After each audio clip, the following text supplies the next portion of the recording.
Da Câmara Municipal de São Paulo, desejo as boas-vindas a todos os presentes para uma reflexão de 5 noites a respeito de aspectos associados à questão da transparência, com ênfase em cultura. Então, acho que é uma oportunidade muito interessante de promovermos boas reflexões.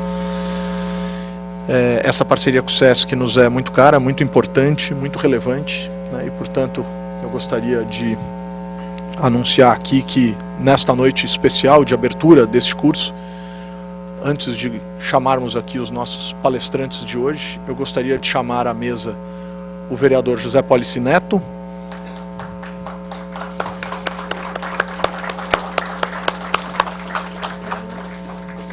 e a Daniela Ribas, do SESC, Centro de Pesquisa do SESC, que é com quem nós temos a parceria.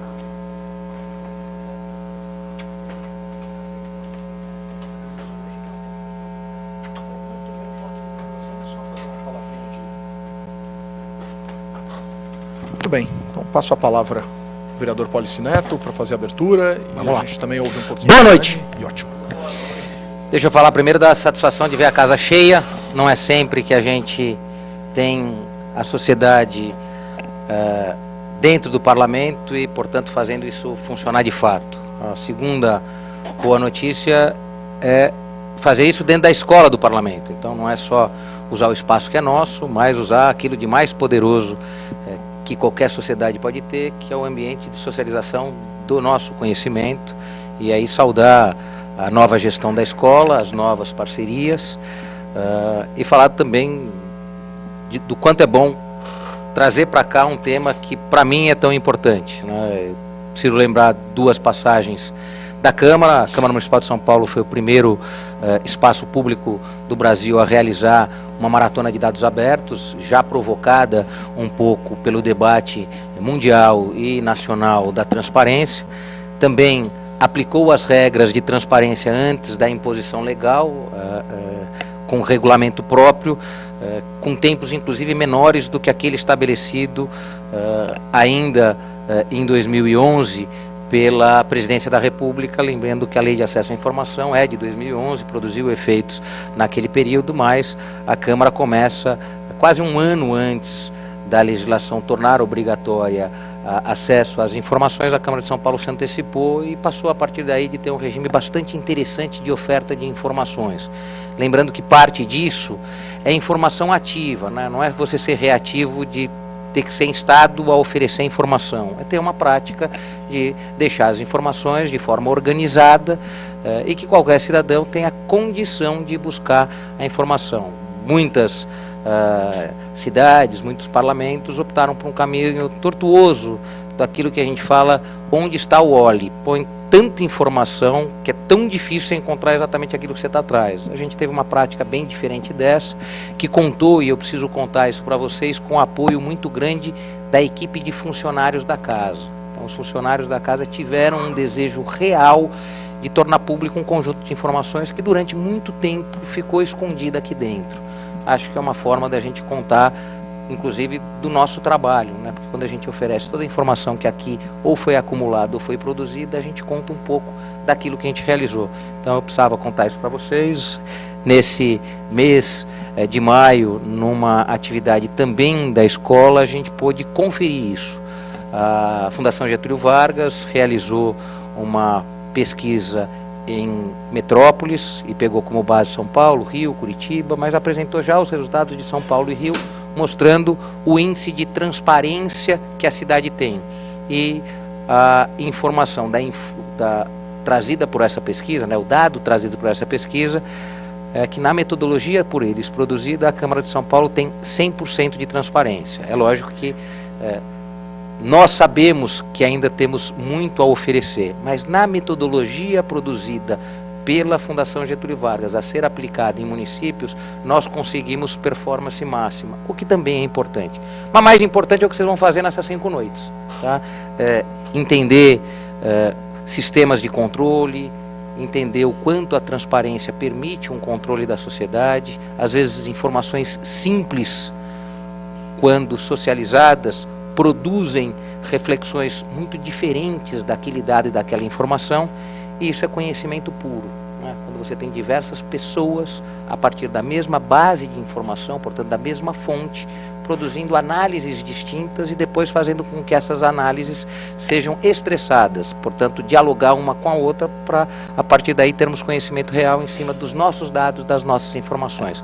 A Câmara tem muita informação boa que produz, mas tem muita informação que é abastecida por diversos outros, né? Lembrando, o orçamento é aqui aprovado, então informações orçamentárias são sempre disponíveis, a execução orçamentária também é disponível para a Câmara, o CETEL, que é um órgão da Câmara, já vem fazendo um controle da execução orçamentária, divulgando 2 boletins importantes, o boletim paulistano, né, e o boletim metropolitano, então dizendo do nosso orçamento e da execução orçamentária todo mês e analisando essa execução orçamentária e comparando com os outros 38 municípios da região metropolitana. Então tem muitas coisas que são dados e informações sendo oferecidas, mas também tem capacidade intelectual dos profissionais que estão aqui, também sendo produzida diariamente, semanalmente, mensalmente, para que a sociedade enxergue um pouco o que o parlamento faz. Então quero saudar e comemorar muito a presença e a parceria, na verdade, de toda a FEComércio, aqui representada pelo SESC, comemorar a condução da escola, a responsabilidade do nosso novo presidente, mas a equipe que o acompanha, agradecer a presença dos nossos 2 primeiros professores palestrantes, então agradecer muito a Transparência Brasil, que vem aqui trazer um conhecimento e análise, e aí bastante importante que o Manuel nos ajude a essa reflexão, onde estamos e para onde vamos, mas também testar o Tomás para entender o que o Executivo também já está fazendo, né? Então, temos uma experiência recente da Controladoria, temos jovens profissionais com uma responsabilidade gigantesca, e eu preciso contar para vocês que tive uma reunião recente com a equipe inteira da Controladoria, desde da Controladora Geral e todas as equipes das coordenadorias, e sinto que estamos criando um ambiente de controle interno muito eficiente, né? Absolutamente dedicado e comprometido com a cidade. E termino falando de um projeto que estamos discutindo aqui na casa, né? PL1 de 2017, o primeiro projeto a ser protocolado no plenário, trata das regras de prevenção e combate à corrupção. E esse é um debate que deve percorrer a nossa pauta no Legislativo. A gente teve pouca capacidade de produzir isso na esfera federal. A proposta de iniciativa popular foi desfigurada quando votada na Câmara dos Deputados. Uma medida do Judiciário fez com que ele voltasse a estaca zero, conferir as assinaturas para uma nova tramitação, mas a gente perdeu uma oportunidade grande ao não debater com profusão as 10 medidas de combate à corrupção lá em Brasília, mas a gente tomou a cautela e o cuidado aqui de escrever 40 diretrizes para prevenção e combate à corrupção, onde estão os maiores tomadores de decisão. O maior tomador de decisão não está centralizado em Brasília, está distribuído nos mais de 5.000 municípios. E aí a relação é direta, porque é ali que a ausência do dinheiro faz a unidade básica de saúde não funcionar.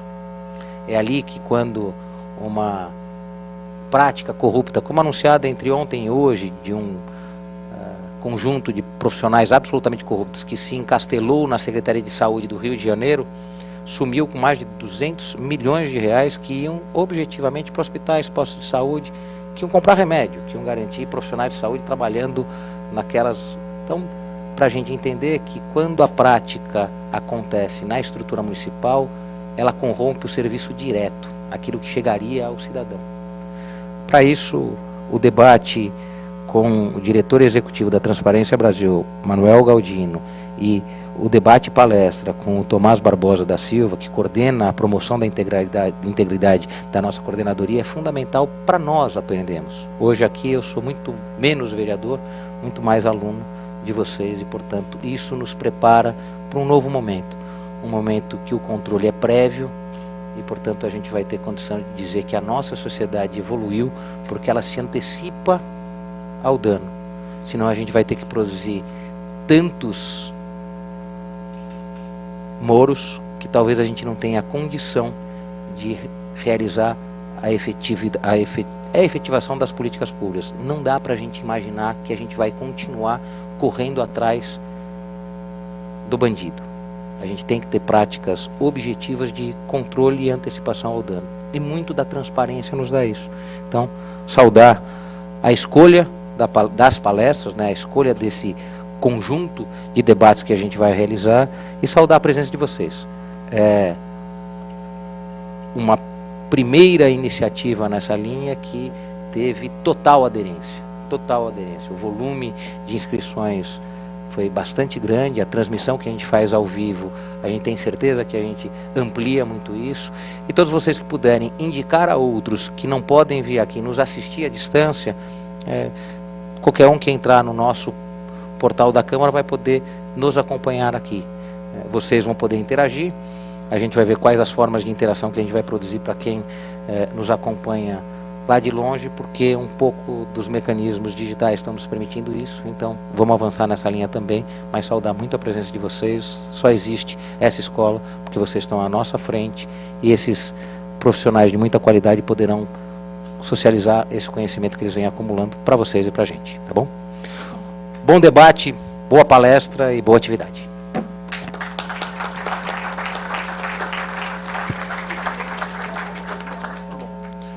Daniela Ribas. Ops. Bom, agora sim. Daniela Ribas, do SESC, vai falar um pouco sobre essa nossa parceria e desde já, em nome da Escola do Parlamento, te agradeço muito por a gente poder caminhar juntos nesse projeto tão bacana. Obrigado. Eu é quem agradeço. As atividades realizadas no âmbito dessa parceria, que foi firmada já no ano passado, em novembro do ano passado, ela tem alguns objetivos, né? Essa parceria ela é realizada com o Centro de Pesquisa e Formação do SESC. E aí, muito rapidamente, para não tomar o tempo do debate, o Centro de Pesquisa e Formação do SESC é uma unidade especializada que trabalha na área de formação e qualificação para a gestão cultural. Ou seja, aqui na trilha das políticas públicas, a gente já tem uma especialização de um dos campos, que são as políticas culturais, e nós trabalhamos com as políticas culturais e todas as suas interfaces com cultura contemporânea, educação. Então, é nesse sentido que trabalha o Centro de Pesquisa e Formação. E a parceria, ela vem agregar dois lados dessa mesma moeda.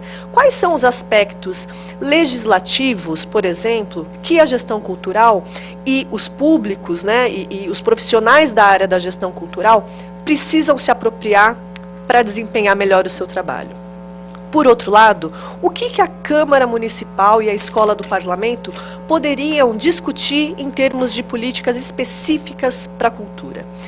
Então, eu acho que essa parceria, ela traduz um pouco essa sinergia entre as duas instituições, em que uma se beneficia daquilo que a outra já vem trabalhando há algum tempo, e o resultado disso é que a gente tem, então, algumas atividades que já foram realizadas e algumas que ainda são surpresa, mas eu peço que aguardem, que a gente tem muito cuidado e muito carinho ao preparar essa programação.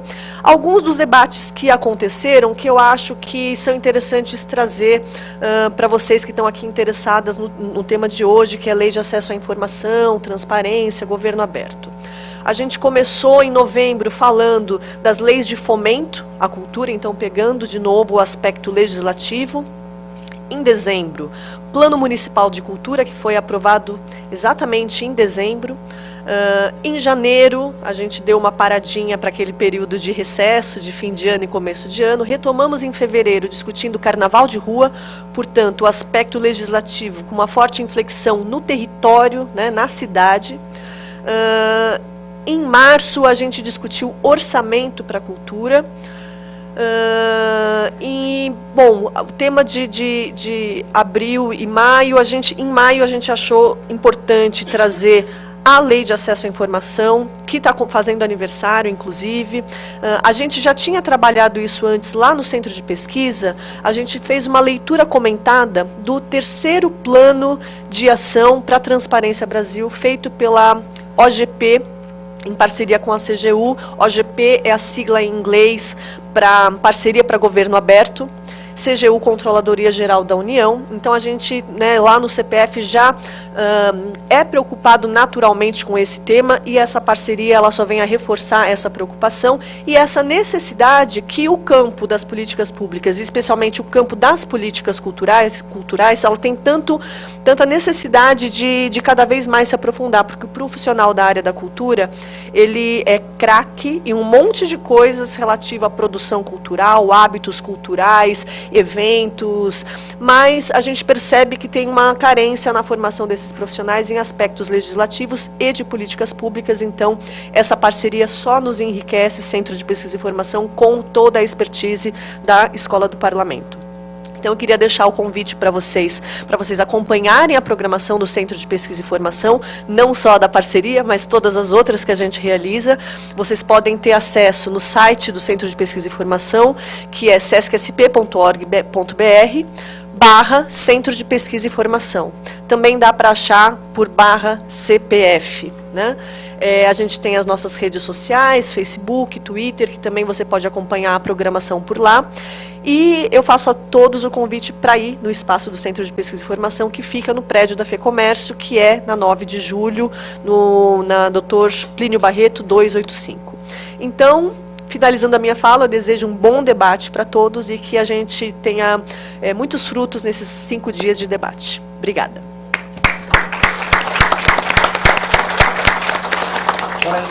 Bom, lembrando a todos, então, estamos desfazendo a nossa mesa inicial, agradecendo aqui o vereador Policineta, a Daniela Ribas, do SESC.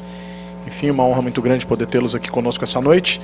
E vou chamar aqui os nossos 2 convidados, né, chamá-los aqui à mesa. Então, Manuel Galdino, diretor executivo da Transparência Brasil, bacharel em Economia, doutor em Ciência Política pela USP, cientista de dados com artigos publicados nas principais revistas científicas de ciência política do Brasil. Obrigado, Manuel.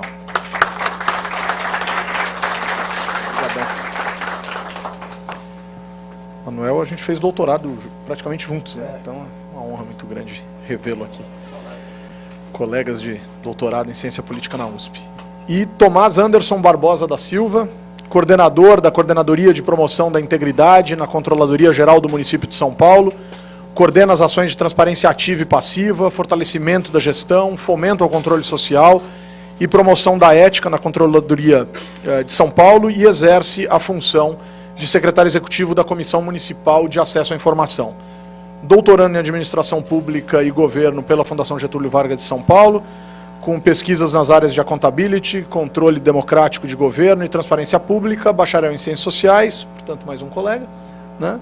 Aqui pela UFMG, e em Turismo pelo Centro Universitário Newton Paiva. Muito obrigado, Tomás. Obrigado.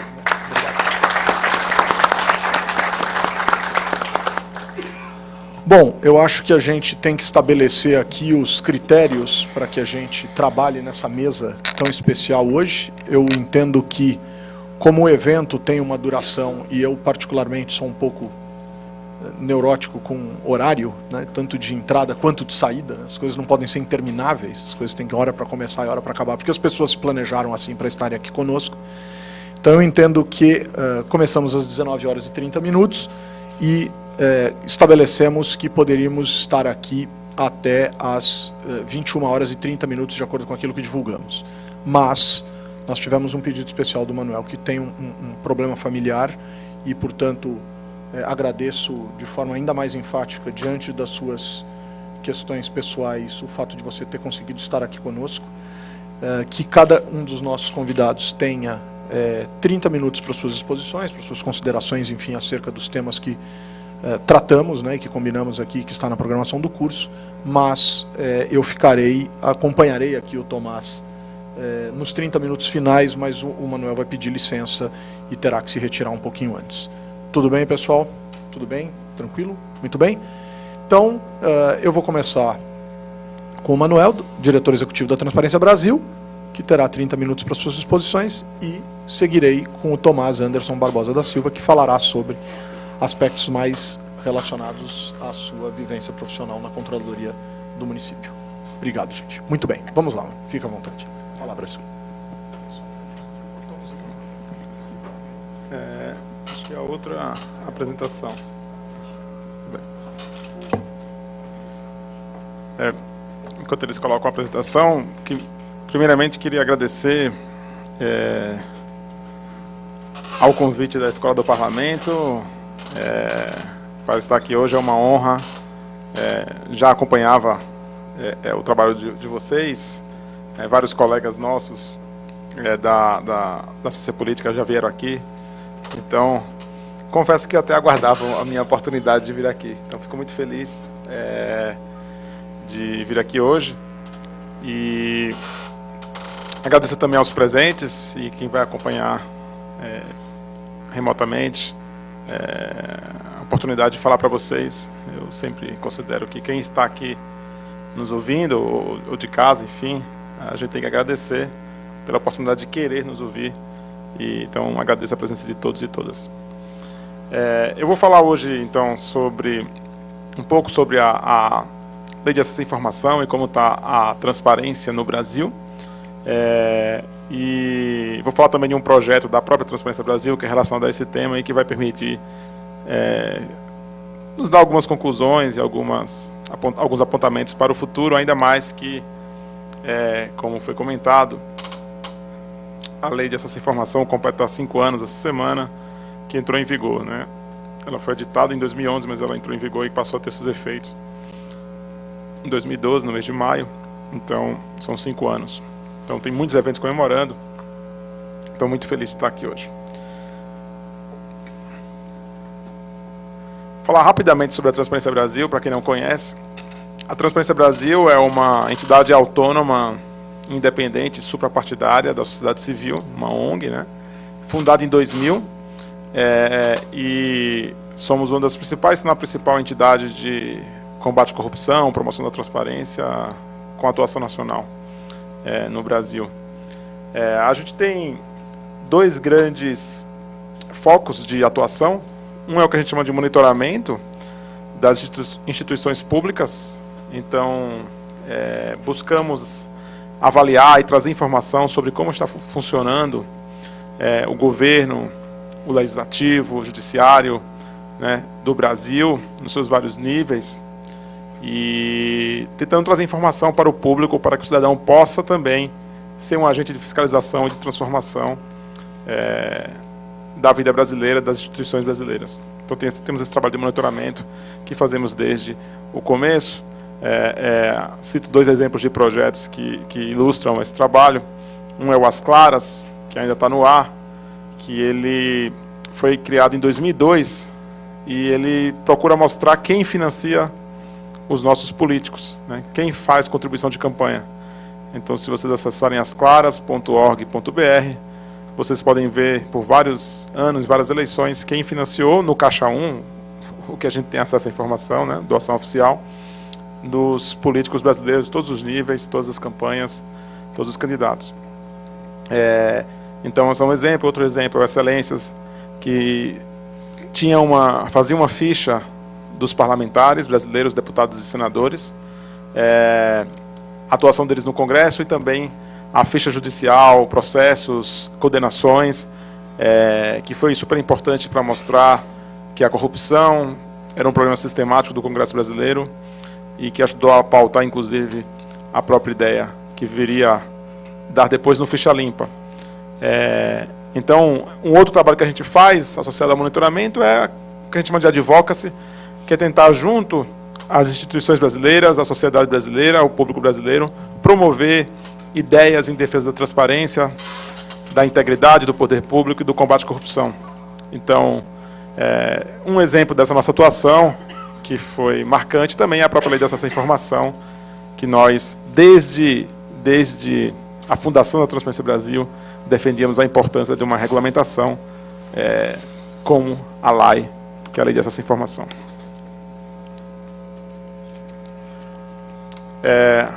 Agora, mais recentemente, em março, nós lançamos, em parceria com a ABRAGE, que é a Associação Brasileira de Jornalismo Investigativo, um projeto chamado Achados e Pedidos, tá? Não é perdidos, não, é pedidos, que é justamente um repositório de pedidos de acesso à informação.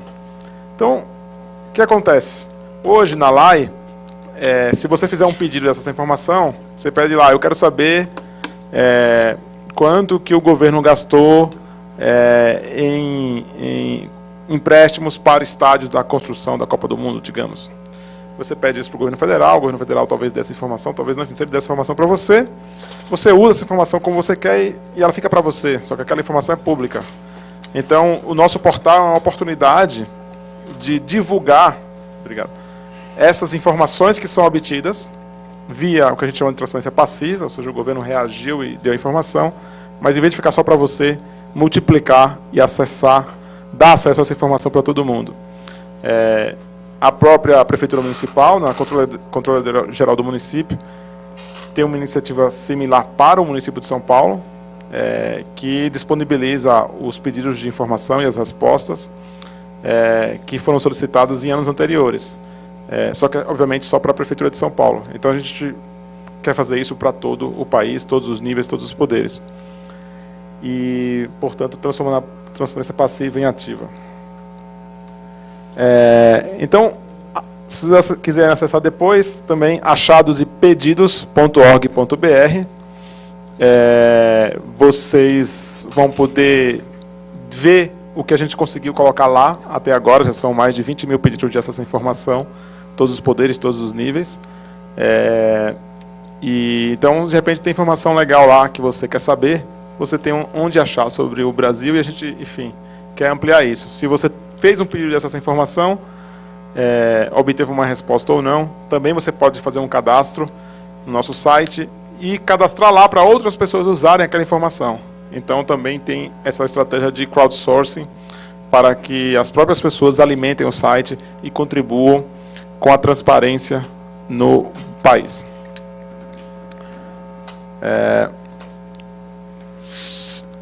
Bom, mas talvez, não sei se todos aqui conhecem a lei de acesso à informação, né? Eu estou falando de um projeto que ele utiliza a lei de acesso à informação, ele trabalha com a lei de acesso à informação, mas, apesar de ser uma lei super importante, não necessariamente todo mundo tem conhecimento da lei de acesso à informação. Aí eu queria aproveitar e fazer uma pergunta para vocês, duas perguntas na verdade. Primeiro, saber se... quem aqui já tinha ouvido falar, sabia que existia a lei de acesso à informação? Legal, bom saber. Agora a segunda pergunta, quem aqui já usou a lei de acesso à informação para solicitar uma informação alguma vez?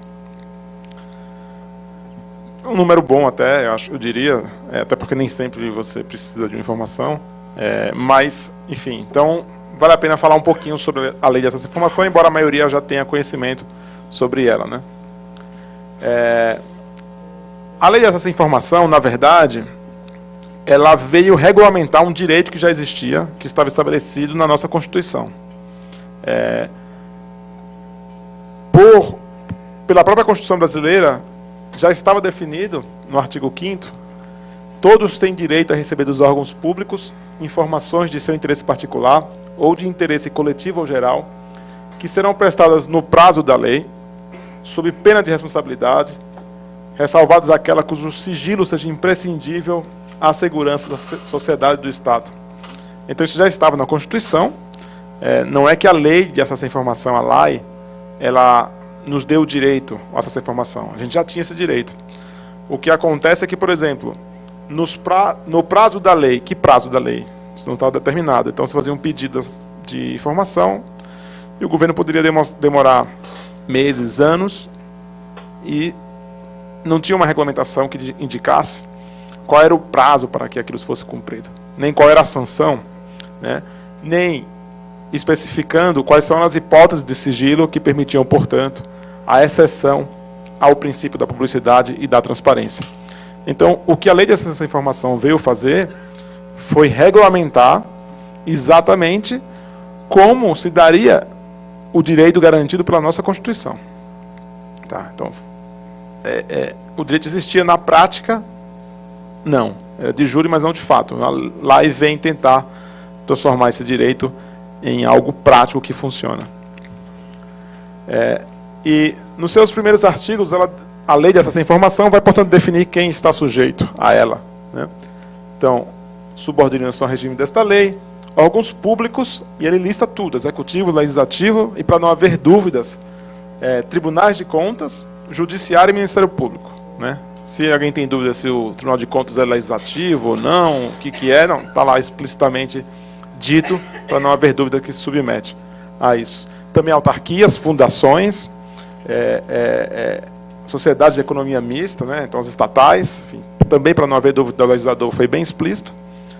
E ainda, no artigo 2, disse que aplica-se as disposições desta lei às entidades privadas sem fins lucrativos que recebam para a realização de ações de interesse público recursos públicos diretamente do orçamento ou mediante subvenções sociais.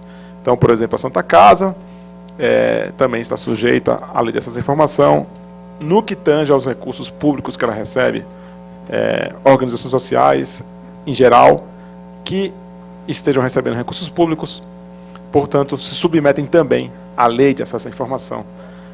Então, isso amplia, mostra realmente que é para atingir todo o Estado brasileiro e as suas ramificações para fazer valer o princípio da publicidade, né? Então, o que o nosso projeto quer fazer é ampliar o alcance da lei no sentido de que, uma vez que a informação pública, que é aquela que é concedida ao solicitante, a informação pública, ela seja disponibilizada para todo o brasileiro. Então, você acessa o nosso site, você consegue achar o que já foi pedido, o que já foi solicitado. E, além disso, gera uma eficiência também para o próprio Estado, na medida em que pode-se evitar a duplicidade de alguém pedir a mesma informação que já foi pedida anteriormente, já foi fornecida, só que ele não sabe, porque aquela informação foi para um particular e não está disponível em lugar nenhum, né? Então, o nosso projeto também tem esse objetivo.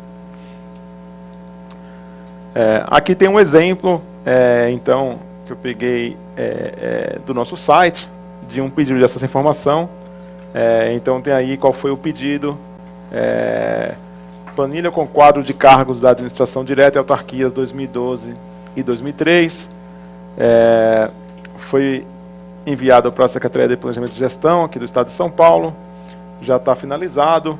Aí você clica e você pode ver qual foi a resposta que ela obteve, os arquivos anexos, lá foi uma planilha, vai estar lá a planilha também, e assim por diante. Então,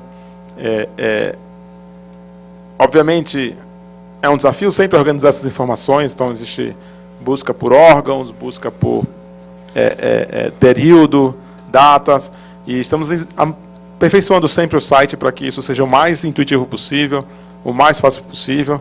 Ele foi lançado agora em março, então tem muitas coisas a melhorar ainda.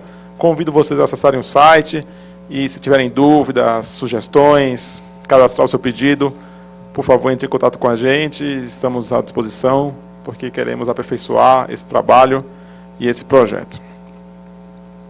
Bom, o que a gente, quando foi lançar esse site, a gente queria lançar já com alguma base inicial de pedidos, não queria lançar ele sem nada, para que aí as pessoas fossem alimentá-lo. Então, o que a gente fez? A gente fez parcerias com várias organizações, tanto da sociedade civil quanto jornalistas, para que organizações que trabalham com esse tema, ou jornalistas que trabalham com esse tema, fazem muitos pedidos de acesso à informação, que eles compartilhassem com a gente esses pedidos. Então, isso foi uma das fontes de alimentação do nosso site inicialmente, uma carga inicial. Os próprios usuários que já começaram a cadastrar, né? E, além disso, nós fizemos pedidos de acesso à informação para os órgãos do Estado brasileiro, vários poderes, vários níveis, pedindo justamente que eles nos dessem os pedidos de acesso à informação e respostas fornecidos de 2012 para cá, de maneira similar ao que a Prefeitura de São Paulo faz na Controladoria Geral do Município, e a própria CGU do Governo Federal faz também. Então, a gente falou, bom, outros órgãos fazem, por que não eles fazerem e eles darem para a gente, assim já tem tudo lá, não precisa esperar alguém cadastrar. Então, a gente fez, usando a própria lei dessa informação, pedidos de acesso ao que outras pessoas pediram. Então, o que eu vou falar aqui hoje é um pouco o resultado desses pedidos, o que a gente aprendeu e o que a gente pode tirar de reflexão sobre o uso da lei de acesso à informação, sobre a transparência no Brasil hoje, a partir da nossa própria experiência da Transparência Brasil, em pedir os pedidos de acesso à informação. Porque qualquer pedido que tenha sido dado é porque a administração pública ou o Estado brasileiro considerou que aquela é uma informação pública, portanto, de acesso a todos. Se é uma informação pública, nós deveríamos todos ter acesso a ela. Em princípio, pelo menos, né? Essa é a lógica da coisa. Então, deveríamos obter um número bom de respostas positivas a esse pedido, né? Enfim, então teve algumas dificuldades que nós encontramos, é a reflexão que eu vou fazer aqui hoje. Então foram 212 pedidos efetivados nesses últimos meses. Poderes Executivo, Legislativo, Judiciário, Ministério Público e Tribunal de Contas, Federal, Estadual e Municipal. Foram as capitais do Brasil, Câmara e Executivo, o Governo do Estado e Assembleias Estaduais, Ministérios Públicos Estaduais, Tribunais de Contas Estaduais, Tribunais Federais, STF, STJ, enfim, foram vários órgãos, né, então 212. E de início, só para fazer o pedido, que deveria ser o primeiro passo, você quer obter uma informação, você vai fazer um pedido, né?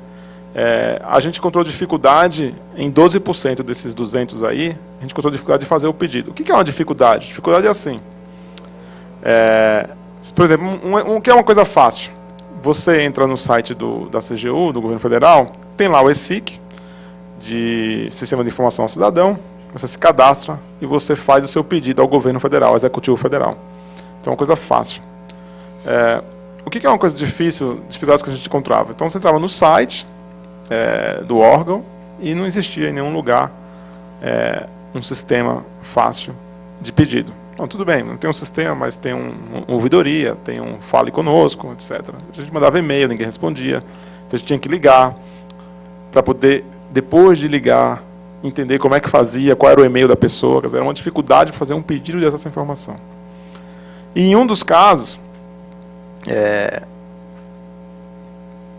a gente não conseguiu nem pedir, que foi na Câmara de Vereadores de Teresina. A gente ligou, mandou e-mail, fez tudo. A e-mail voltava do Fale Conosco, ninguém atendia. Enfim, a gente não conseguiu fazer o pedido dessa informação, né? Então, mostra que é muito variável a implementação da lei no Brasil e nos diferentes órgãos, diferentes poderes. Um motivo por que isso acontece é que, como o Brasil é um país uma federação, né, uma república federalista, a lei ela determina as regras de concessão de acesso à informação, mas facultou a cada poder e a cada nível federativo como se daria a regulamentação da lei. Então, no Executivo Federal, você tem um decreto que regulamenta a lei de acesso à informação no Executivo Federal. No Legislativo, você vai ter outro decreto, no nível municipal, outro decreto, e assim por diante. Então, tem lugares que não fizeram decreto para regulamentar, e tem lugares que fizeram decretos que, enfim, não implementam de maneira minimamente adequada a lei e torna difícil para o cidadão pedir, né? O Rio de Janeiro é um exemplo clássico de grande estado, enfim, e não tem, você tem que fazer um pedido pessoalmente, não tem como fazer por meios eletrônicos. Então é bem complicado esse nível de falta de transparência que a gente encontra no Brasil. Bom, mas superando as dificuldades, só a gente não conseguiu, né? Então 211 deu certo, quer dizer, 212 foram efetivados, 213 tentados. Esse aqui era o pedido, um resumo dele, um trecho dele. Solicitamos acesso a todos os pedidos de acesso à informação feitos ele colocava o nome do órgão, de 2012 a 2017, bem como as respectivas respostas aos pedidos, recursos, as respostas dos recursos e a todos os anexos. Solicitando, em conformidade com o parágrafo 3º do artigo 8º da Lei de Acesso, que os dados sejam enviados eletronicamente, em formato aberto, sistematizados em planilhas, de forma a facilitar a análise. Então, era um pedido bem objetivo, com um período especificado, especificando o formato em que o arquivo deveria ser retornado para a gente, e assim por diante. E aqui foi o que a gente obteve com esses pedidos de acesso à informação. Então, 56% aproximadamente não responderam ao pedido no prazo legal, né? Como vocês devem saber, a lei de acesso à informação, como eu mencionei lá em cima, a Constituição dizia no prazo da lei, mas isso não era especificado. A lei especificou que o prazo é de 20 dias, prorrogáveis por mais 10 dias. Esses 20 dias e 10 dias, como ele se conta, depende da implementação do decreto de cada lugar, né? O dia útil, o primeiro dia útil após o pedido, então você fez depois do expediente, enfim. A gente deu a margem de manobra mais ampla, aí, vai botar 35 dias, caiu no feriado, depois, sei o quê. Não, e mais de 50% não responderam ao pedido. Então vocês imaginem, a gente teve dificuldade de fazer pedidos, e eles não cumpriram a lei de quando o pedido foi feito, mais da metade não responder. Que é muito ruim para o cidadão brasileiro, porque é um direito que está na Constituição, um direito constitucional. Existe uma lei que regulamenta o prazo em que isso deve acontecer, e mais da metade não respondeu, não disse, olha, a gente tem, não tem, é assim, precisamos de mais prazo, etc. Nada disso. 20% aproximadamente negou, indeferiu o nosso pedido. 16,5% parcialmente concedeu e 8,5% concedeu na sua integralidade o nosso pedido. O que mostra também, quer dizer, o mesmo pedido sendo feito para órgãos e poderes diferentes, tem respostas diferentes. Alguns casos se justificam, a gente vai entrar nos detalhes um pouco das justificativas, mas é a mesma informação, a mesma natureza da informação, que é pública. Não se justifica essa diversidade tão grande de respostas numa coisa tão básica, que é os próprios pedidos feitos e registrados nos sistemas de acesso à informação. Quais eram as razões das negativas? Bom, a lei especifica motivos para se negar os pedidos, né, de acesso à informação, e eles usaram todas as justificativas possíveis. Então, teve órgão que disse que os pedidos eram genéricos, que não tinha nada de genérico, mas eles tentaram alegar isso. Desproporcionais ou desarrazoados os pedidos, que exigiam trabalhos adicionais, e aí, enfim, é uma questão complexa sempre esse ponto do trabalho adicional, porque a lei, obviamente, não define o que significa um trabalho adicional, certo? Por óbvio, se eu aperto um botão, num sentido muito estrito, é um trabalho adicional.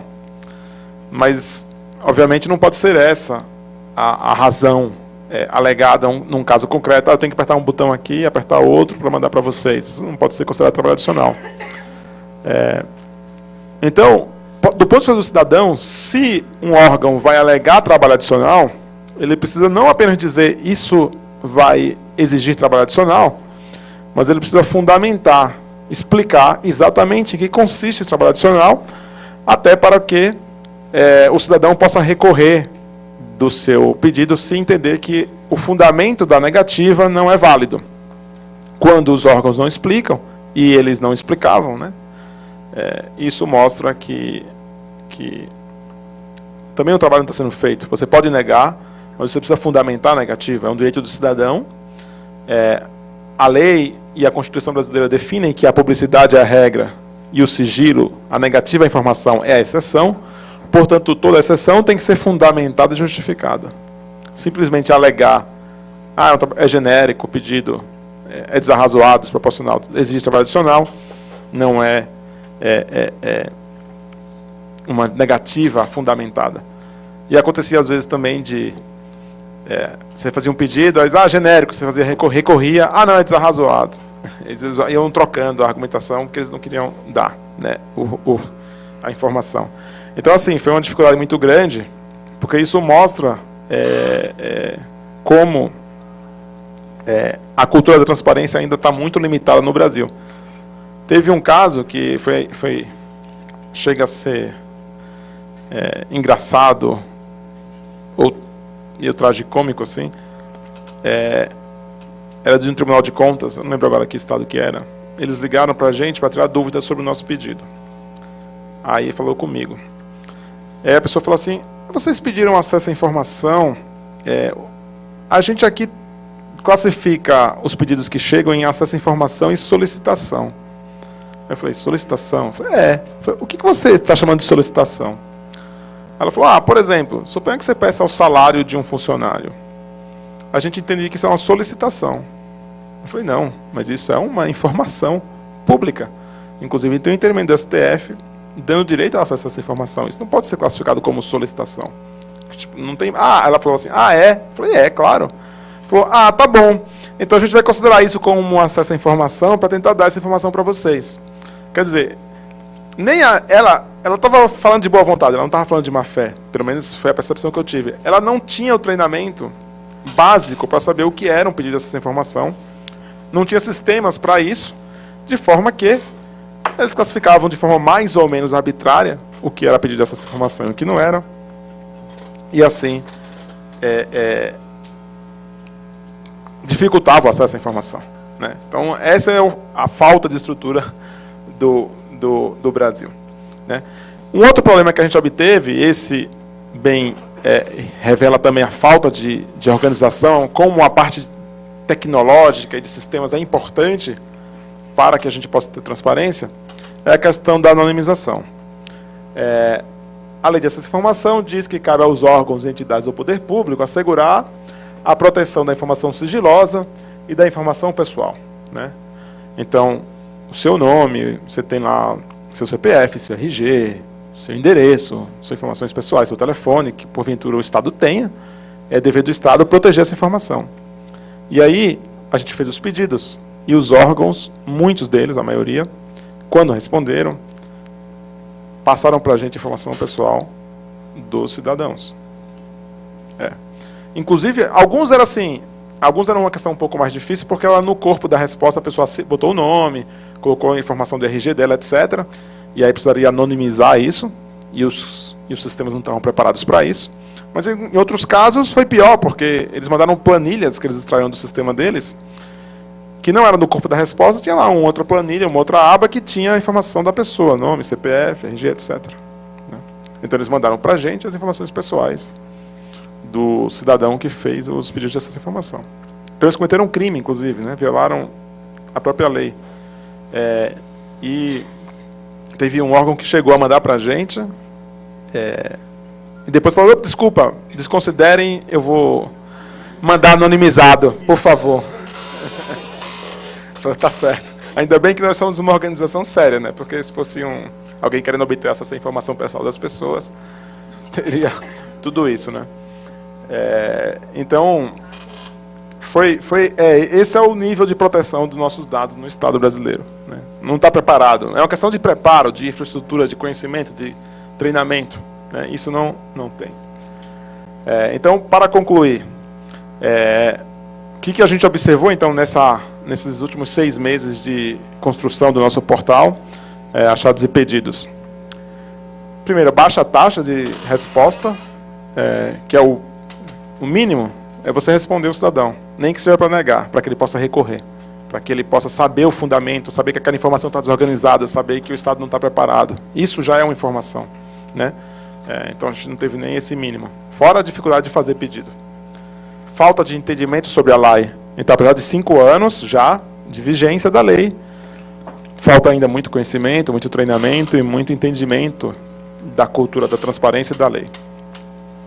A displicência com os dados pessoais, e a gente está tentando trabalhar nisso agora, enfim, é um desafio nosso, que a gente quer tentar achar recursos para tentar ver se desenvolve uma solução que tente anonimizar num texto, num documento, as informações pessoais, para que a gente possa disponibilizar no nosso site essas respostas. A gente tem responsabilidade, a gente não vai disponibilizar os dados pessoais que foram dados para a gente, mas a gente gostaria de disponibilizar os pedidos. Então é um desafio que a gente tem, o Estado brasileiro tem, para se organizar.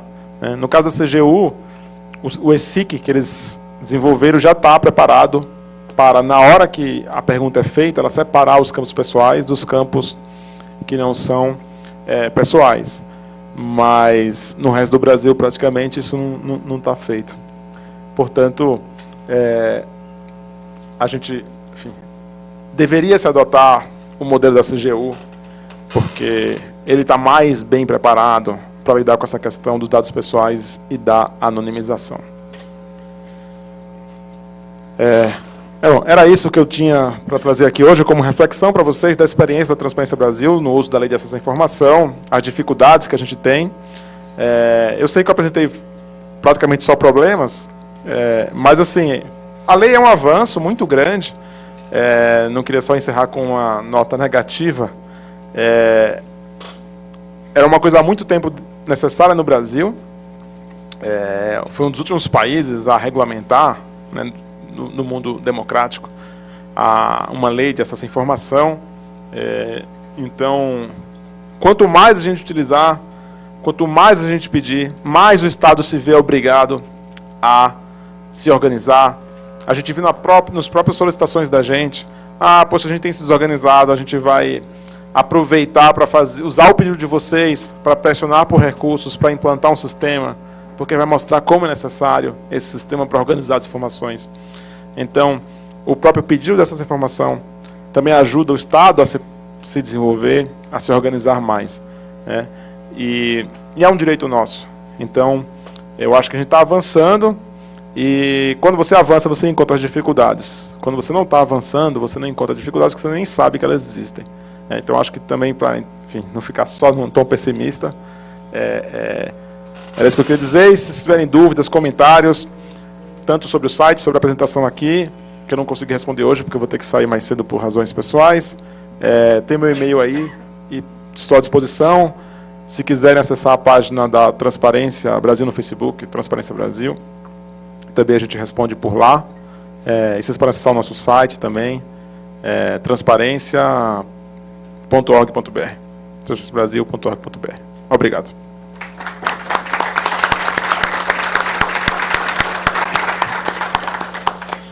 Manuel Galdino, muito obrigado. Acho que extremamente esclarecedoras e desafiadoras as questões que você nos trouxe, sobretudo porque mesclaram aspectos da estrutura da regra, do quanto nós estamos avançando, mas também aspectos práticos do quanto nós precisamos avançar. Então, acho que isso é uma contribuição muito grande para essa reflexão que a gente deseja trazer aqui. Queria, em um minuto, lembrar uma questão interessantíssima. Em alguns poucos anos atrás, 2, 3 anos atrás, numa parceria acadêmica com professores da Universidade Federal do ABC, né, eu e um professor de lá, o professor Vitor Marchetti, abrimos um edital ali para os alunos para a Bolsa de Iniciação Científica, cujo objetivo era coletar dados das câmaras municipais do ABC para fazer uma avaliação das câmaras, com base inclusive num método de avaliação de parlamentos que nasceu dentro dessa casa.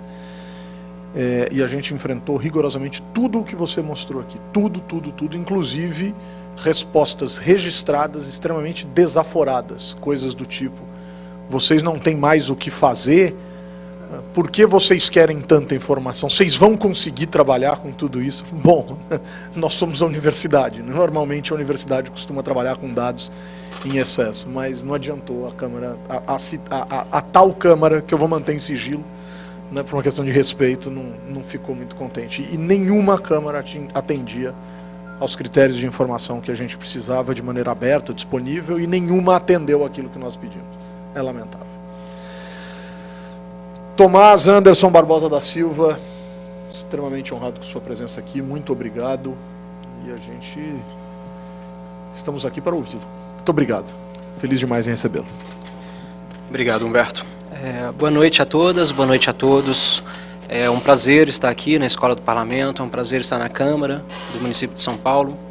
E a proposta que eu trouxe aqui, apesar de ter me surpreendido com o número de pessoas que levantou a mão na pergunta do Manuel em relação ao uso do sistema de informação ao cidadão, né, nesse auditório, especificamente aqui, a gente tem um público que já fez uso, isso é muito bom.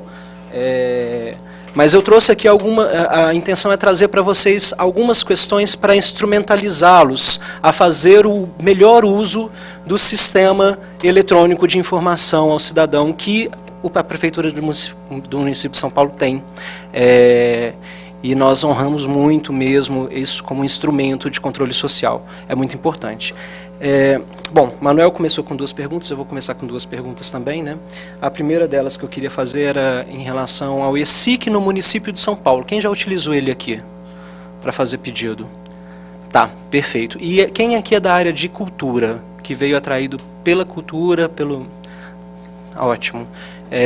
Bom, é só para poder ter essa noção, porque se fosse um grupo maior, mas já tem muitas pessoas aqui, poderiam muito aproveitar essa proposta da Escola do Parlamento para poder adquirir dados durante esse ciclo formativo sobre a área de cultura e fazer com isso também um diagnóstico de como a Secretaria está em relação às respostas aos ESIC, como está em relação à disponibilização ativa de informações e depois, quem sabe, ir até a COP, a Coordenadoria de Promoção de Integridade da Controladoria Geral do Município, e conversar conosco com isso que vocês durante o curso forem adquirindo aqui.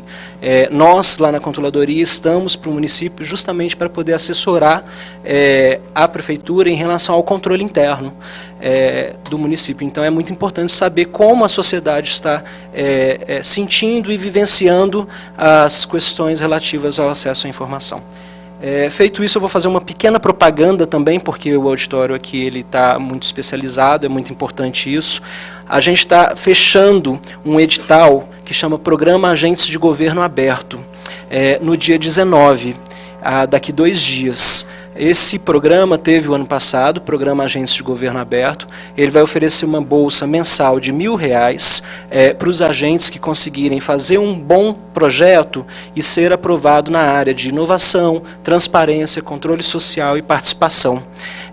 E aí é uma oportunidade, vocês têm aí 2 dias ainda para poder pensar no projeto, não é muita coisa, são 5 páginas só, então caso vocês aqui queiram por 3 meses fazer alguma atividade de formação para a sociedade paulistana e for do município de São Paulo, aproveitem e façam essa inscrição no edital. Pode ser que prorrogue, mas não contem com isso. A data é dia 19, tá aberto, inclusive no site da SP Cultura, aquele em que cadastra algumas ações da cultura já.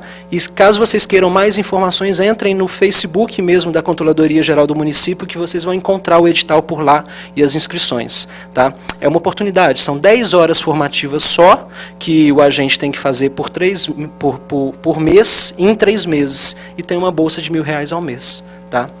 Bom, agora vamos ao que interessa mesmo. Né? O Manuel já deu uma caracterização da LAI em relação às principais questões trazidas pela lei federal. Né? Na controladoria, a gente vê o acesso à informação como direito humano. Assim como todos os outros definidos, nós sabemos que ter a informação pública ela é um direito de todos, porque, afinal de contas, somos nós que produzimos esses dados que a gente está querendo ter acesso. Tá? Isso é balizador, é o que a gente fala, inclusive, para todos os agentes do governo municipal, quando a gente faz as capacitações para os agentes. Neste ano, a gente já fez 255 capacitações. É necessário fazer isso para poder manter o mínimo de qualidade, principalmente nesse momento de transição. Isso é sempre a tela inicial. A gente traz a Constituição Federal, a gente traz a Declaração Universal dos Direitos Humanos para as pessoas verem que não é coisa nova. Não é de 2011 para cá que a gente está falando em direito de acesso à informação. É de muito mais antes mesmo em relação a isso. O Manuel falou sobre a abrangência da LAI. É importante frisar aqui que todos os poderes, de todas as esferas governamentais, elas estão sobre o escopo da LAI.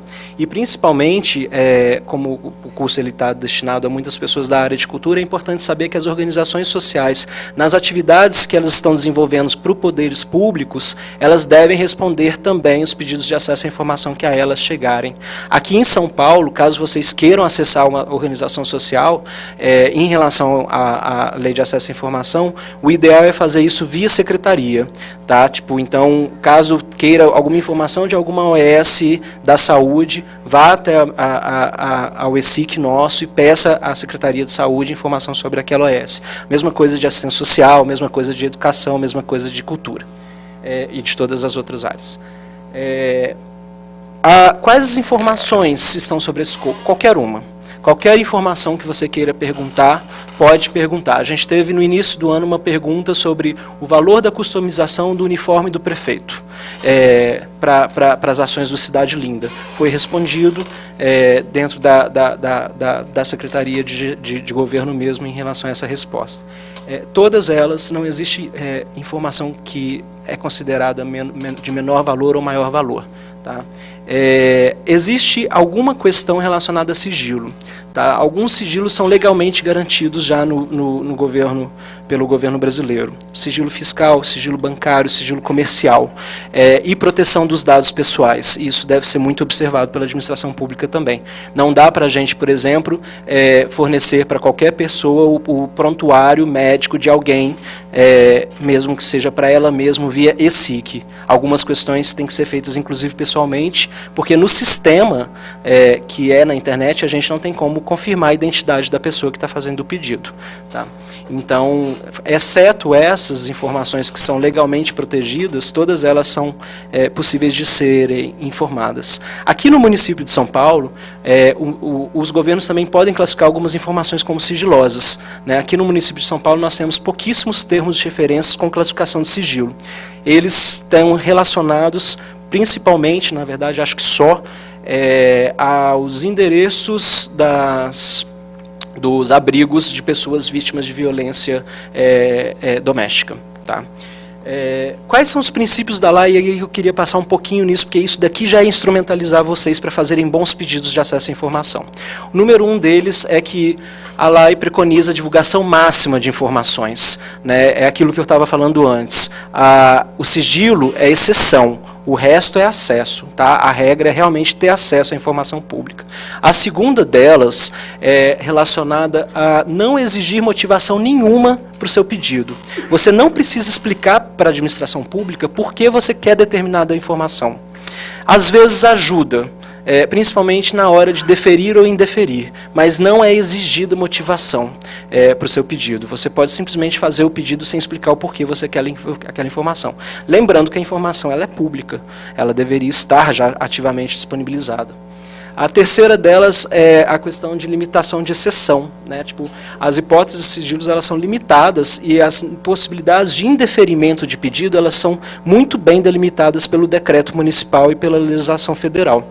Então, conhecendo a legislação federal e conhecendo o decreto municipal, vocês vão saber se aquele seu pedido foi indeferido com razão ou sem razão. E aí depois a gente vai explicar o que fazer nesses casos também. A questão da gratuidade da informação. A informação ela deve ser concedida de forma gratuita para vocês, a não ser que tenha custos de reprodução ou custo de armazenamento num DVD, num CD, alguma questão assim, aí teria custo que seria repassado. Mas também, se vocês olharem a legislação municipal, vocês vão ver que caso a pessoa declare não ter dinheiro, não ter renda suficiente para poder arcar com aquele pedido, ela também tem direito a ter os custos ou disponibilizada a informação na forma como se encontra. Né? Às vezes, normalmente, por exemplo, tem gente que pede muita vista de processos administrativos, às vezes o processo administrativo tem 2.000 páginas, e aí o órgão deveria conceder a vista ao processo dentro do órgão, se aquilo dali tiver um custo muito alto, tanto de tempo quanto de recurso financeiro mesmo. A outra questão, e essa é muito importante, por isso a gente também está vendo aí no plano de metas atual do município de São Paulo uma focalização nisso, é a divulgação da transparência de forma ativa. Transparência passiva deveria ser residual. Vocês só deveriam entrar num sistema para poder fazer um pedido de acesso à informação caso a administração pública já não tivesse disponibilizado aquela informação. Tudo deveria estar online, tudo deveria estar disponível para as pessoas. Né? E aí o resíduo, aquela coisa que não se entendesse, aquela informação extra deveria só ser a informação que se perguntasse via sistemas de informação ao cidadão. Então, assim, é importante frisar isso. A lei fala de transparência ativa e que toda a informação deveria já estar disponibilizada. Né? Se os órgãos não estão disponibilizando, aí sim é necessário fazer os pedidos de acesso à informação. E aí nós também fazemos um convite aqui a vocês, enquanto sociedade civil, e a ONGs como, por exemplo, a Transparência Brasil, que é muito importante, que é assim, os pedidos de acesso à informação feitos por vocês, eles devem ser compartilhados para a sociedade também. Não guardem essa informação só para vocês, divulguem. E aí o Achados e Pedidos é uma ótima oportunidade para poder estar inserindo tanto a pergunta quanto as respostas dos órgãos para as outras pessoas terem acesso. Aqui em São Paulo, a gente tem um trabalho de disponibilizar ativamente todos os pedidos de acesso à informação feitos. Então, se vocês forem hoje no portal da Transparência, vocês vão encontrar os pedidos respondidos. Toda a base de pedidos de acesso à informação registrados em São Paulo desde 2012 está disponível para todos vocês verem perguntas, respostas e instâncias recursais. Então vocês conseguem ver absolutamente todo o histórico do serviço de informação ao cidadão hoje de forma ativa, porque está publicado. A gente só não disponibilizou ainda os pedidos feitos no primeiro trimestre desse ano, porque tem um trabalho de anonimização e é muito trabalhoso. A gente faz isso na unha mesmo, não é por sistema não. A gente entra em cada pedido, dá uma lida no pedido, vê se tem dados pessoais, se tiverem dados pessoais a gente tira, e aí a gente demora em torno de 2, 3, 4 meses para poder fazer essa disponibilização. Mas acho que até o final desse mês a gente consegue, né? Bom, continuando um pouco em relação a isso, queria falar quais são os instrumentos onde vocês podem achar informação no município de São Paulo, além desses pedidos respondidos. O principal deles é o portal da Transparência e o portal de dados abertos. São os dois portais de transparência ativa do município de São Paulo. As informações contábeis, orçamentárias, fiscais, elas devem estar disponibilizadas no portal da Transparência. Às vezes é um pouco difícil, nós entendemos isso, entender as informações contidas, e talvez aí a gente ainda não está cumprindo total do acesso à informação, que é assim, fazer com que as pessoas entendam, né? Tipo, a linguagem ela é difícil de entender, às vezes a disponibilização da planilha é pura e simples, ela não leva nenhuma informação, ela leva só a um dado, né? E aí a gente sabe dessas dificuldades também, e aí talvez seja os próximos desafios mesmo de fazer valer uma lei de acesso à informação, não uma lei de acesso a dados públicos, né? A outra plataforma que é muito interessante vocês conhecerem é o portal de dados abertos. No portal de dados abertos, cada vez mais a gente vai fazer, inclusive, maior divulgação dos portais de dados abertos, porque é uma plataforma com uma tecnologia que possibilita com que os dados sejam colocados, inclusive, de forma sistematizada, em formato aberto, e é muito mais simples de serem colocados. Se vocês olharem hoje as principais prefeituras do mundo inteiro, né, tipo, e países, estados também, vocês vão ver que é mais ou menos, o portal de dados abertos que eles têm é mais ou menos parecido com o nosso, porque é a mesma tecnologia utilizada, que é uma linguagem que chama CKAN, C-K-A-N. Isso para algumas pessoas aqui é importante, vocês estão fazendo um curso de dados abertos, então saber exatamente que tipo de integração isso promove, porque é muito importante. E aí, em 2014, nós fizemos um catálogo municipal das bases de dados. Foi um esforço feito por decreto municipal, junto à Secretaria Municipal de Desenvolvimento e Urbanismo, a Secretaria e a Controladoria Geral do município, para conseguir fazer um mapeamento de onde estavam, de como estão as bases de dados do município, assim. E aí foi uma loucura, porque a gente descobriu que até no mesmo departamento tinham duas pessoas com Excel com dados diferentes, né? E é isso, assim, quando a gente fala de acesso à informação, a gente tem que dar 2 passos anteriores e pensar em gestão da informação. Pensar em como os órgãos públicos estão organizando isso, porque é difícil. É difícil ter os dados de forma sistematizada, é difícil ter essas questões, e isso são dificuldades internas. Quando a gente está lá, a gente vê quão, parece simples, né, mas quão trabalhoso é isso quando a gente está falando de governos que ao longo do tempo, primeiramente, trocam de tempos em tempos as pessoas todas, e tem sistemas que são construídos em diferentes épocas, né? Então a gente tem aí, até hoje, talvez uma base orçamentária da década de 90, com alguns outros sistemas construídos na década de 2000 e outros em 2010, com linguagens que às vezes elas não estão conversando entre elas, questão de tecnologia mesmo, assim, e o quão caro é mudar isso, assim. Então, essas questões. Mas falando do catálogo municipal de base de dados, vocês podem vê-lo, tem uma relação de base de dados do município de São Paulo, a gente fazendo o diagnóstico para o plano de metas desse ano, viu o quão desatualizado ele estava, e sendo isso, então, agora um grande esforço a ser feito, atualizar o catálogo municipal de base de dados, para fazer com que todas as bases de dados constantes do catálogo municipal das bases de dados estejam disponibilizados no portal de dados abertos e todos eles sejam disponibilizados em formato aberto, acessível para as pessoas e lido por máquinas, porque isso é muito importante. Vocês vão ver talvez na palestra da segunda com a Open Knowledge o quão é importante os dados serem lidos por máquina, porque programadores podem fazer diferentes tipos de aplicativos muito mais simples do que aqueles que a administração pública poderia fazer com dados em formatos abertos, né?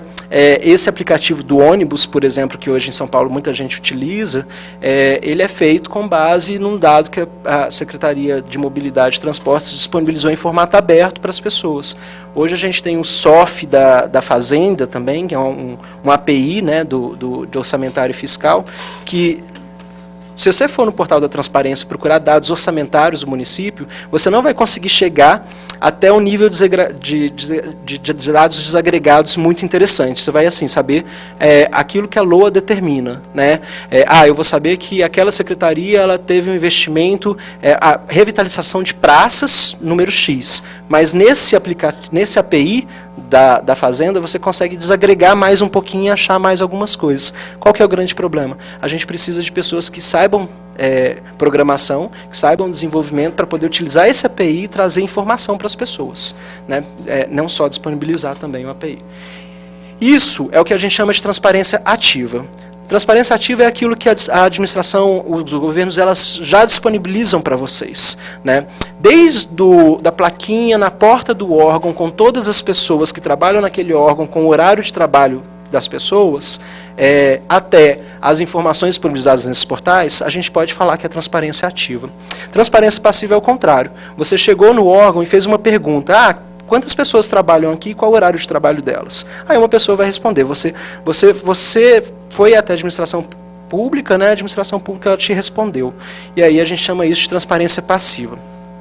O mecanismo de transparência passiva que a gente tem no município de São Paulo, mais importante e que garante todo o processo da Lei de Acesso à Informação, é o ESIC, né? Serviço Eletrônico de Informação ao Cidadão.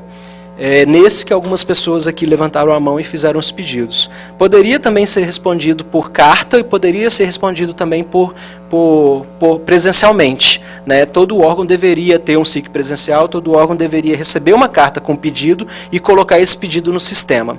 Infelizmente, a gente sabe que as coisas se perdem no meio do caminho se não for feito de forma eletrônica, registrada, com protocolo, com prazo para a gente poder olhar. Então, a gente sempre faz toda a comunicação da controladoria para que os munícipes, as pessoas da cidade de São Paulo, façam os pedidos de informação preferencialmente pelo ESIC, porque na hora você vai ter um número de protocolo e o seu prazo de atendimento, e já vai receber no seu e-mail o seu pedido registrado e vai ter toda a possibilidade de acompanhamento pelo seu e-mail por lá, né?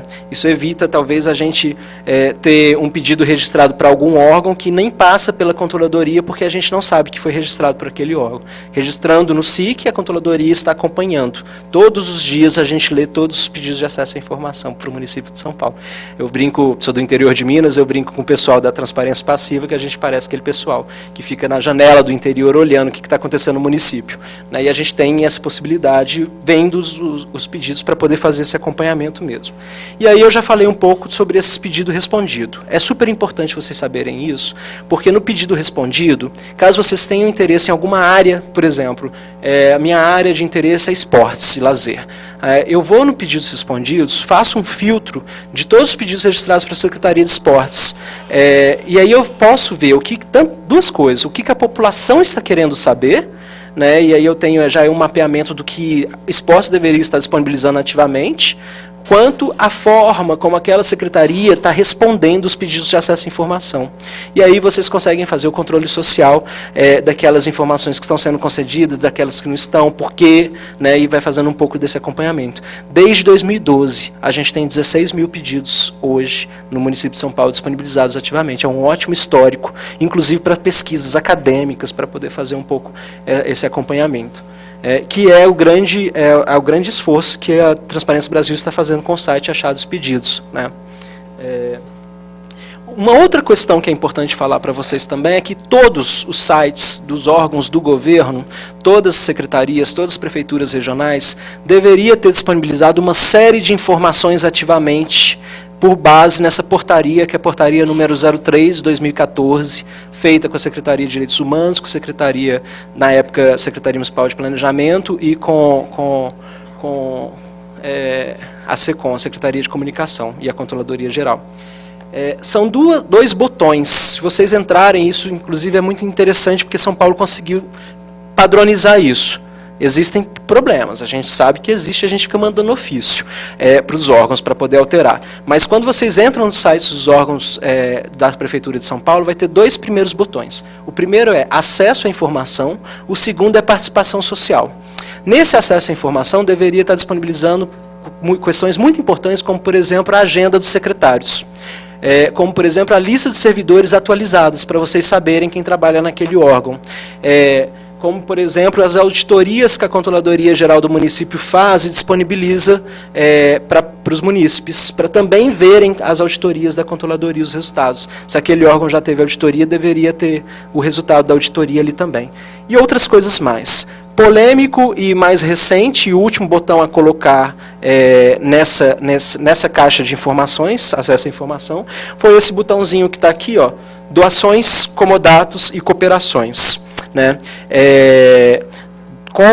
Doações sempre teve, comodato sempre teve, cooperações sempre teve. E isso a gente foi descobrir fazendo toda uma pesquisa quando o tema virou pauta pública, quando o tema veio como agenda de governo, inclusive.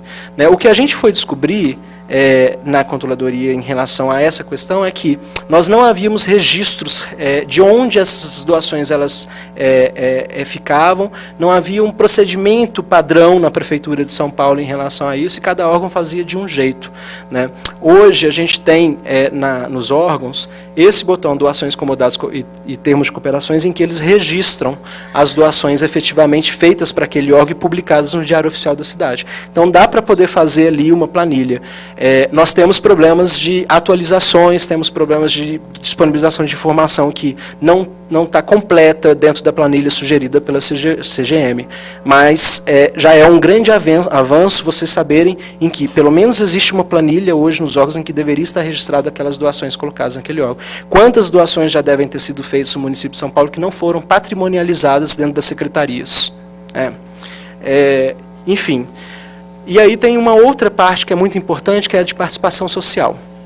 Essa parte de participação social é o nosso maior desafio, porque os órgãos têm dificuldades de preencher e atualizar. Porque os órgãos que têm conselhos deveriam estar colocando, por exemplo, as atas, as pautas, né, as pautas das reuniões, as agendas das reuniões e as atas das reuniões dos conselhos. Deveria estar tudo ali. Só que aí existe uma questão com os conselhos que eles são, de certa forma, autônomos, né, apesar de publicarem no Diário Oficial da cidade. E aí, às vezes, não está tudo disponibilizado por ali. Se a gente for olhar hoje, dentro da Prefeitura de São Paulo, essa parte de participação social, ela deveria estar mais complementada. E aí eu sugiro que todos vocês entrem nos órgãos do site, se encontrarem problemas, avisem para a gente faz um acompanhamento sempre também, mas é óbvio, a gente precisa do trabalho da sociedade para poder também desempenhar o nosso trabalho de controle interno. Isso é importante, muito importante, e a gente acredita muito nisso. Eu vou passar um pouquinho, porque o tempo está aqui, correndo, né? Nas possibilidades de indeferimento de pedido, que é importante vocês saberem também. O órgão ele pode indeferir pedidos por alguns motivos. Um deles o pedido não é feito o pedido não é para a Prefeitura de São Paulo, pode ser para o Legislativo de São Paulo, pode ser para outro governo federal ou estadual. Isso aí pode ser indeferido. O pedido ele está fora de escopo do ESIC, ele é uma reclamação, ele é uma demanda de serviço que deveria ser registrado no 56, e aí ele está fora do escopo do ESIC. É uma informação sigilosa, classificada previamente. Não tem elementos fundamentais, às vezes ele é genérico demais, ele é amplo demais, a gente não consegue entender o que a pessoa quer com aquele pedido que ela quer fazer, então é muito complicado. E aí o outro, que é um pouco mais... a Controladoria tem atuado de forma muito incisiva em relação a essa justificativa, porque a gente viu que muitos órgãos estavam justificando o indeferimento por isso, que é a demanda de trabalho adicional, que o Manuel falou, inclusive, que realmente trabalho adicional é muito subjetivo. Né? Tem uma parte que vocês não veem do pedido de acesso à informação, que é a parte em que a controladoria defere ou indefere o recurso de segunda instância. Nessa parte, a gente tem pedido aos órgãos, há um bom tempo já, uns 2, 3 meses, a justificarem tecnicamente por que aquele pedido foi indeferido por demanda adicional para a controladoria. E aí ele tem que justificar, olha, eu preciso de tantas horas de trabalho homem para poder conseguir aquela informação. Eu não tenho isso hoje disponibilizado de forma fácil. E isso tem sido feito consultas internas para a gente ter a decisão de deferimento ou indeferimento. Vou finalizar com essas dicas que a gente tem para fazer um bom pedido de acesso à informação, porque isso é importante. Tá? O Manuel fez um exemplo ali de pedido de acesso à informação que pedia dados de 2012 a 2017.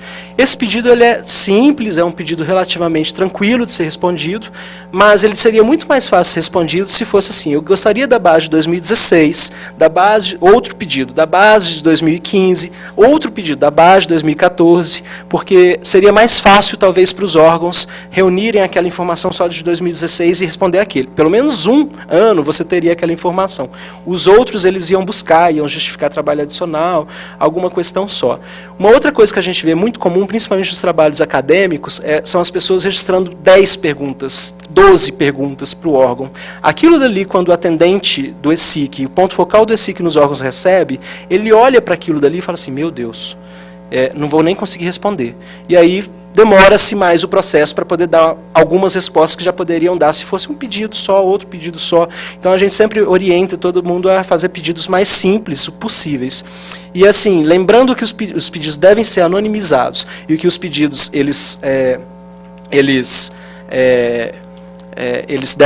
a gente deve proteger os dados pessoais do munícipe, e não precisa ser motivado, não façam aquele texto inicial de eu, nome tal, tal, tal, CPF tal, tal, tal, residente no endereço tal, tal, tal, gostaria de obter as informações seguintes. Depois a gente vai ter que anonimizar isso mesmo. Vocês não precisam de fazer isso na hora de fazer um pedido. Não precisa de falar que é por causa da lei de acesso à informação, às vezes isso é bom no recurso, sim, mas no inicial também não.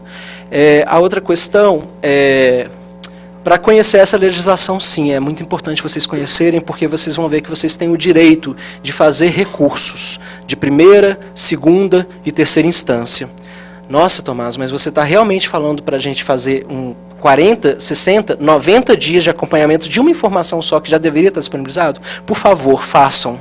Façam recursos. Se vocês não estiverem satisfeitos com as respostas recebidas pelos órgãos, vá até o final, porque lá no final vai ter uma comissão, que é a Comissão Municipal de Acesso à Informação, que é a terceira instância recursal, em que 8 órgãos de governo vão estar discutindo uma vez por mês os pedidos de toda a população que não foram bem atendidos durante todo o processo. Então é importante saber disso. Caracterizações rápidas de como hoje estamos no ESIC, tá? De 2012 para cá. Numa cidade de 12 milhões, 13 milhões de pessoas, nós temos 10 mil cadastrados. São poucas pessoas. Algumas muito ativas, mas são poucas pessoas. Tá? A gente tem aí uma divisão em que ainda, pelo menos as pessoas que responderam em relação ao sexo, a gente tem um percentual de 56%, 57% de homens no ESIC. Mulheres menos, não informados 558, infelizmente nosso sistema é binário. Escolaridade, a gente vê aí uma alta concentração diferente de toda a sociedade de pessoas com nível superior e pós-graduação, mestrado, doutorado, dando um acúmulo ali, ou seja, pessoas com alta escolaridade quem fazem acesso ao ESIC. Isso é problema da prefeitura que não está conseguindo fazer um sistema acessado por toda a população. Outra questão, as profissões.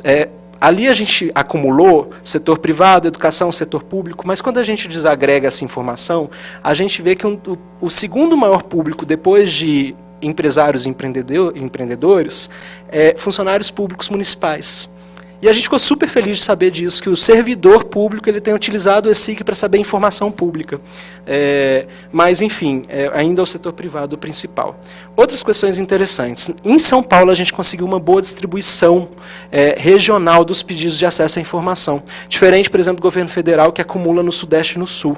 A gente tem aqui uma distribuição relativamente interessante de onde são os usuários do ESIC. Apesar deles terem alta escolaridade, eles estão bem distribuídos no município. Isso tem muito a ver com os programas que são feitos como programa Agência de Governo Aberto, com as atividades que a Controladoria vem desempenhando de ensinar as pessoas a fazer pedidos de acesso à informação, como, por exemplo, nas bibliotecas mais longínquas mesmo, territorializadas, para trabalhar aquilo dali. Então, é uma estratégia que vem dando certo, assim. Me surpreendeu ver esse gráfico, por sinal. Finalizando também, saber que a gente está tendo um aumento contínuo de pedidos de acesso à informação. Contínuo.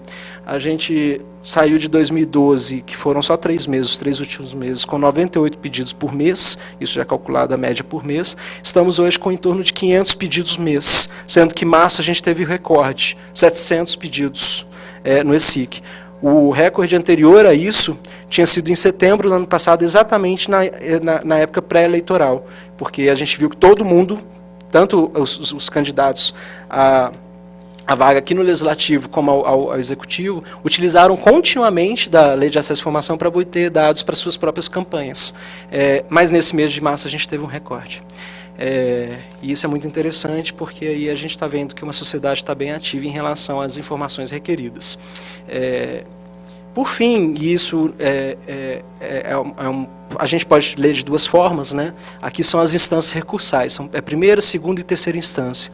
A gente tem um baixo número de pedidos que chega à primeira instância, menos de 10% deles. A gente tem um baixo número menor ainda que segue para a segunda instância, 5%. E para a terceira instância, menos de 1% segue.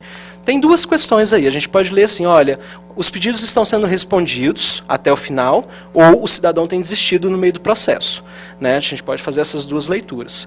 Se chega pelo menos à segunda instância, chega a Controladoria, a gente tem como mapear os principais problemas. Aí a gente vai mapeando sim, a gente sabe hoje onde temos problemas em relação às informações disponibilizadas pelo município, e aí é onde a gente pode fazer os nossos eventos. Né? A Controladoria ela tem uma série de eventos e para a gente, nessa gestão, a gente está fazendo esses eventos encadeados para poder, talvez, em determinada área, melhorar aquelas informações disponibilizadas. Por exemplo, a gente está vendo uma série de pedidos que não têm sido respondidos sobre transporte. Depois a gente pode falar um pouco também nas perguntas sobre quais são os mais pedidos. E aí a gente poderia fazer, junto à Secretaria de Transportes, 3 atividades sérias, que é uma LAICOM Direitos Humanos, ou seja, a ensinar a população interessada naquele tema a fazer bons pedidos de acesso à informação e monitorar as respostas, para depois chamar a comunidade hacker no Café Hacker e falar, olha, essas são as bases que eles responderam e esses são os problemas, vão tentar trazer soluções para essa secretaria. E aí, a partir disso, a gente faz algumas questões que podem melhorar o processo de acesso à informação na cidade. Só para poder ter aqui o e-mail de contato, tá? A gente está super aberto a conversar com todas as pessoas. cop@prefeitura.sp.gov.br, pode anotar, pode entrar em contato, qualquer dificuldade a gente está disponível para assessorar mesmo. Tá? Muito obrigado a todos.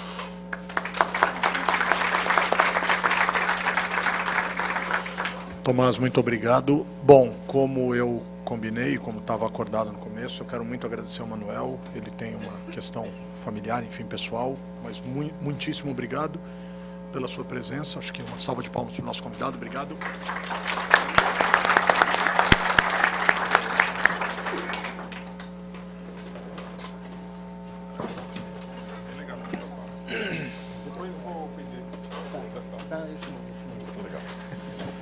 Bom, pessoal, eu gostaria de dizer que nós temos aqui 23 minutos para perguntas da plateia. Vamos fazer em blocos de 3 intervenções, mas vamos nos lembrar que quanto mais rápida forem as perguntas e mais a gente conseguir dar vazão às respostas, maior a probabilidade da gente ter um nível de participação mais alto de uma quantidade maior de pessoas. Vamos começar daqui, vamos fazer assim. Quem gostaria de... Humberto, ela tem um aqui, ó. Muito bom. A gente vai pedir para que use o microfone, porque tem o pessoal assistindo, enfim, fica mais legal para o pessoal ter a ideia exata da questão que foi direcionada para o nosso convidado. Vamos lá, Rafael vai nos ajudar. Agradecer ao Rafael, inclusive, nosso colaborador da Escola do Parlamento. Obrigado, Rafa. Pode falar? Oi, meu nome é Mariana. Eu queria que o Tomás falasse mais ou menos, se der para falar também, explicasse com mais detalhes como funciona o ESIC, assim, porque a gente chega lá, tipo, usuário, né? A gente olha, tem ali um monte de órgão e às vezes, de repente, uma pergunta ele pode ser encaminhado para mais de um órgão, né? E queria saber mais detalhadamente como que funciona, como que essa informação chega no determinado órgão e tal. Eu queria saber mais sobre isso, é só isso. Tá. Mais alguma pergunta? Aqui, Rafa, por favor. Nossa. Temos ali e aqui. Aí a gente fecha esse trio. Olá, tudo bem? Boa noite. Olá, boa noite. Minha pergunta é relativamente simples. Eu gostaria de saber o funcionamento, muito parecido com a da colega, sobre a questão dos focais e como foi captado, durante a implementação do programa, na controladoria, como foi captado esses focais dentro desses órgãos, né? Foi uma situação proativa? Você percebeu que alguns servidores se propuseram a tomar essa postura? Ou houve alguma abertura de uma função gratificada? Como que isso foi feito? O focal é especificamente designado para isso? Ele, além disso, ocupa outras funções? Ótimo. Obrigado. Muito bom, obrigado. Obrigado pela presença. Só o seu nome? Só para eu... Ricardo, muito bom. Obrigado, Ricardo. Obrigado pela presença e pela pergunta. Eu sou Diego. Eu fiz um pedido do cinema lá da universidade e já está na terceira instância agora, na verdade, que a ideia era por que aumentou o valor do ingresso. E como é um cinema público, a resposta foi comparando o cinema com o cinema privado e a tecnologia que o cinema tem, e não falou nada sobre o porquê do aumento em números, né? O número de funcionários, os salários, as despesas, enfim. E aí, a todo momento, a resposta que eu tenho é, não, mas eu quero os números que justifiquem o aumento do ingresso. E aí eles argumentam que, isso é muito... Como que você tem que ser específico, e aí eu respondi falando, então eu quero os números do último ano das receitas de despesas e tal. E aí agora a última resposta que eu tive foi que era isso, você não lembro exatamente, mas era algo de não estar sendo específico o suficiente, assim, né? E aí não sei, depois da terceira instância, o que vai vir, enfim, mas acho que eles regulam muito para dar um orçamento. Então acho que eu queria saber, a pergunta é qual é o nível que você pode